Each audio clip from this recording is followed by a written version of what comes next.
Saurez-vous reconnaître cet oiseau qui vous observe à travers les branchages? Il s'agit du quetzal resplendissant, qui est l'un des oiseaux les plus étonnants d'Amérique centrale.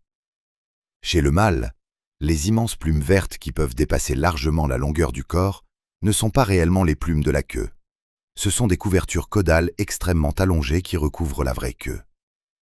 Selon la lumière, son plumage paraît vert émeraude, turquoise ou bleu, à cause de sa structure microscopique qui réfléchit la lumière plutôt que grâce à un simple pigment vert. Ses pattes sont également très particulières. Comme les autres trogons, il possède 2 doigts tournés vers l'avant et 2 vers l'arrière, mais dans une disposition différente de celle des perroquets.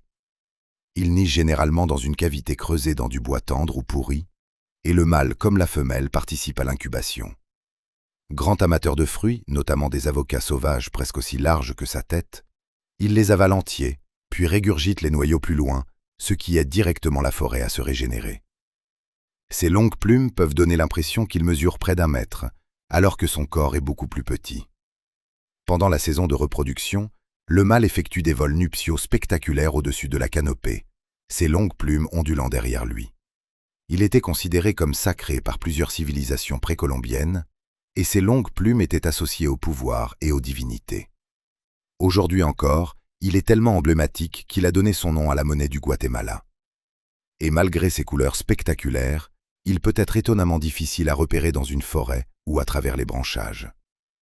Pour l'observer, vous devrez vous lever à 5 heures du matin, à San Gerardo de Dota, ou dans la vallée de Savegre, au Costa Rica, et repérer les avocatiers sauvages en fruits, car les quetzals reviennent régulièrement sur les mêmes arbres pour se nourrir. Le mâle peut perdre une partie de ses longues plumes après la période de reproduction et sembler alors beaucoup moins spectaculaire. Il supporte assez mal les fortes chaleurs et les milieux dégradés. Il dépend beaucoup de forêts fraîches et humides de montagne, ce qui explique pourquoi on le trouve surtout dans les forêts nuageuses d'Amérique centrale, généralement entre 1200 et 3000 mètres d'altitude, avec une zone particulièrement favorable autour de 1500 à 2500 mètres. Chez les Mayas et les Aztèques, les longues plumes vertes du quetzal étaient extrêmement prestigieuses et servaient à fabriquer des coiffes, parures et insignes portés par les souverains, les nobles et certains prêtres.